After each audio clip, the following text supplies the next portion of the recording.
Hello guys, welcome back to my channel Arman Al-Fatih. Apa kabar teman-teman semua dimanapun anda berada? Semoga sehat selalu dan terima kasih untuk teman-teman yang selalu setia di Arman Al-Fatih. Dan terima kasih untuk teman-teman baru yang mengklik video ini. Jangan lupa dukungannya dengan cara like, subscribe, dan komen. Oke teman-teman ya, masih seputaran Pilpres nih teman-teman ya 2024, yang mana banyak polemik dan juga warna-warni Pilpres, terutama awal-awal Pilpres ya teman-teman, di debat capres nih teman-teman. Dan kebetulan memang ini sangat menarik nih, dibahas. Kenapa? Karena memang dari awal kita sudah banyak sekali, mungkin dari sebagian pendukung dari Pak Prabowo nih, banyak yang sakit hati atau juga yang sudah menangis, yang sudah teriris nih dengan kata-kata. Ya memang dalam sebuah debat itu pastilah ada yang sangat-sangat pedih dan menyedihkan. Tapi ini mungkin ada sebagian orang yang menganggap bahwa ini adalah keterlaluan nih teman-teman ya. Dan ini adalah mungkin bisa jadi sejarah bagi para pendukungnya Pak Prabowo dan juga pendukungnya Pak Anies nih teman-teman. Dan juga pendukungnya Pak Ganjar. Di video ini akan berhubungan dengan etika. Kita tonton dulu teman-teman ya. Untuk teman-teman sambil dulu nonton, jangan lupa dukungannya dengan cara like, subscribe, dan komen. Check it out.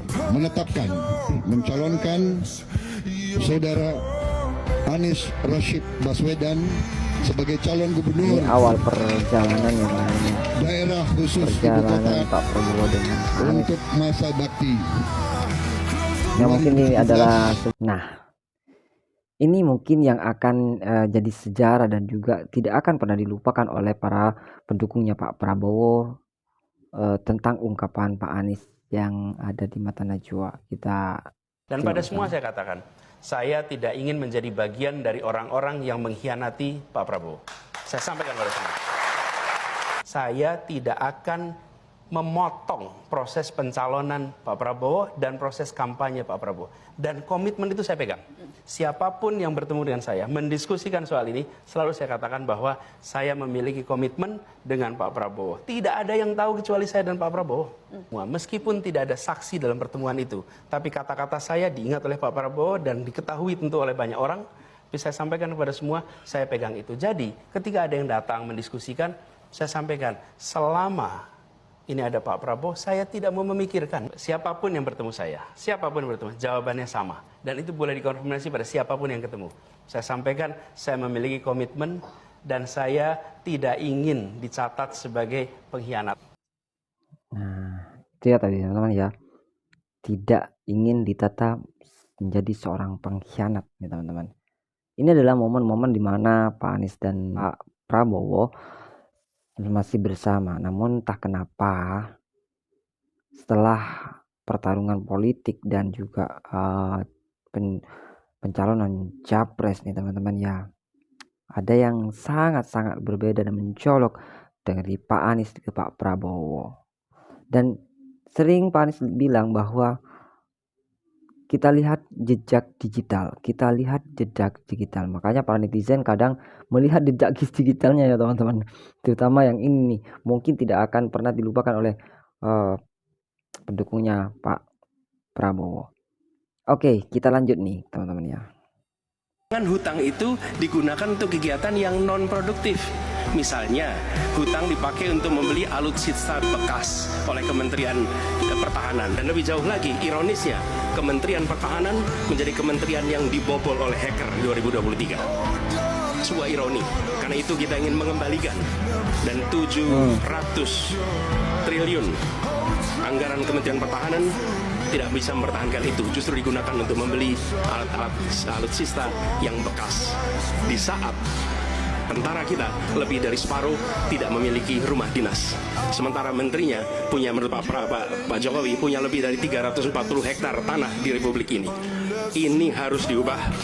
Tambah lagi, food estate singkong yang menguntungkan kroni, merusak lingkungan, dan tidak menghasilkan.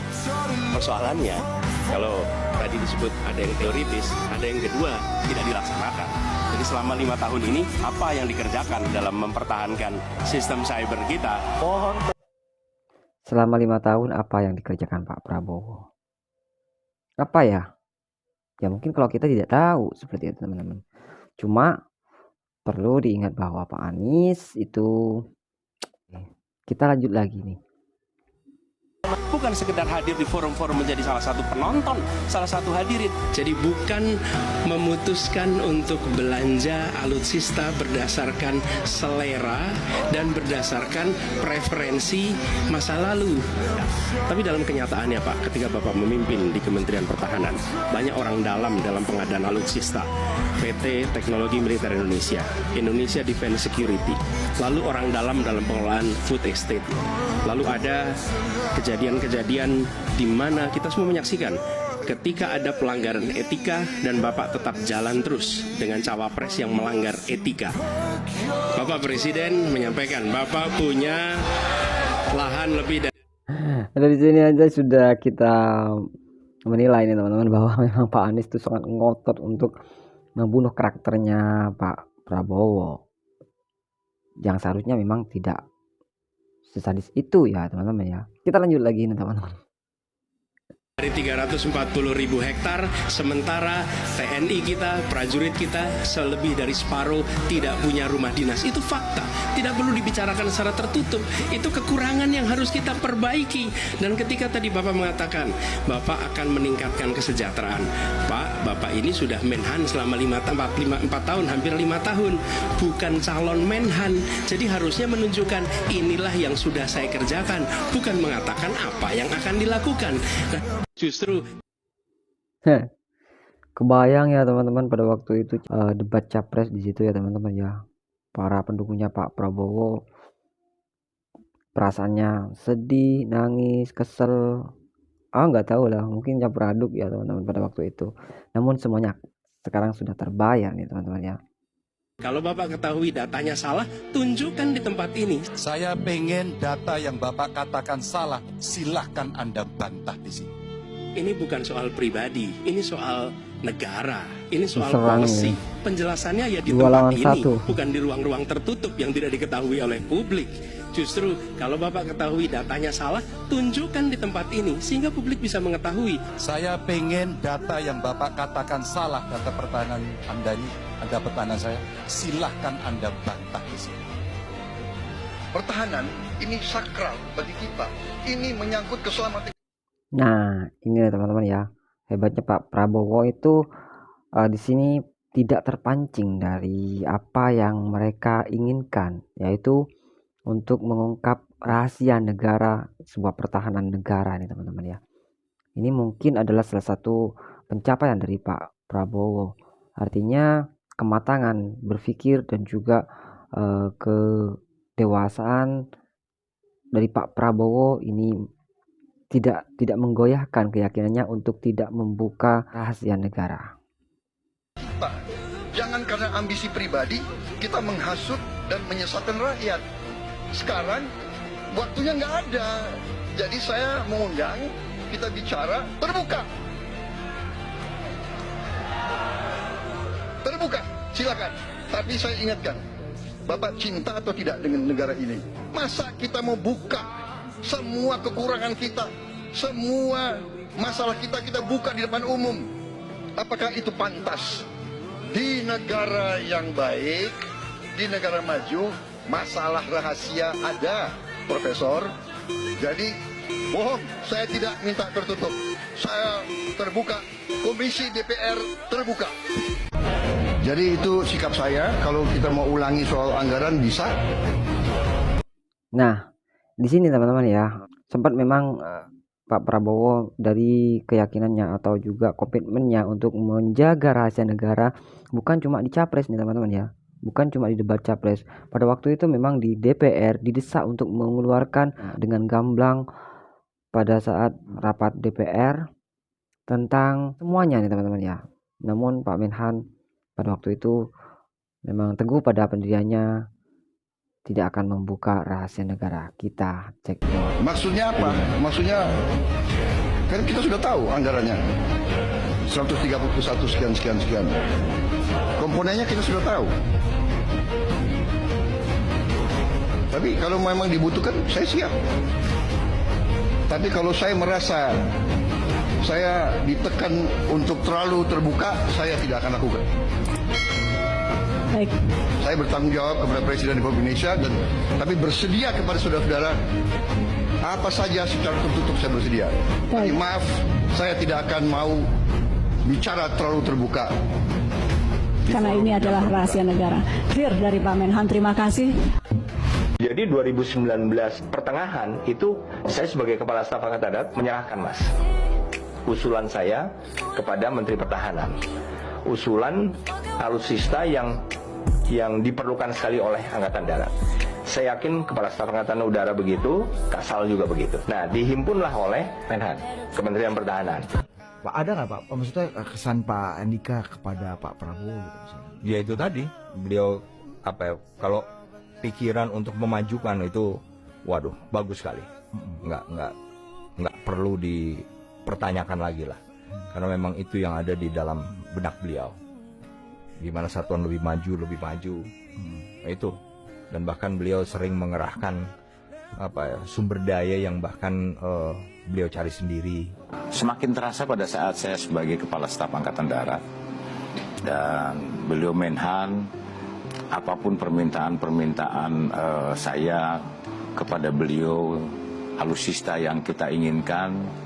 Jadi yang tadi kita singgung masalah pertahanan, masalah alutsista, banyak yang tidak paham. Sebetulnya alutsista itu kita sendiri yang mengusulkan, jadi Kepala Staf Angkatan. Jadi bukan keinginan Pak Prabowo sebetulnya. Iya. Jadi keinginan kita sebenarnya. Jadi beliau itu hanya melanjutkan saja, memesankan, dan terus harus sesuai dengan keinginan kita. Dan selama ini kita terpenuhi, termasuk rumah-rumah prajurit, program yang ada di kita, beliau tambahkan, termasuk rumah sakit di seluruh Kodam diperbaiki, babinsa, motor-motornya, termasuk kaporlap yang selama ini prajurit kekurangan, beliau dipenuhi karena beliau tuh memang dari dulu saya lihat sangat mencintai kepada prajurit. Beliau paling senang kalau sudah dengan prajurit. Dan beliau itu kalau boleh saya mengatakan, kalau dadanya dibelah itu merah putihnya itu masih jam 12. Jam 12 itu berkibarnya itu masih semangat, masih berkobar-kobar. Berapa skor yang Bapak berikan? Nah, itu mungkin adalah salah satu bukti bahwa memang Pak Prabowo apa yang dilakukan adalah mencintai para prajurit, teman-teman. Dan ini mungkin adalah salah satu memori yang tidak akan pernah dilupakan oleh para pendukung Pak Prabowo nih, teman-teman ya. Yang mana Pak Anies menilai prestasi dari Menhan dan juga Pak Ganjar.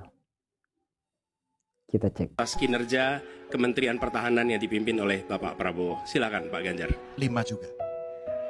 Disebut aja angkanya berapa gitu loh. Kayak saya gitu loh. Jangan di bawah 5, sebut aja berapa. 11, Mas. Dari 100.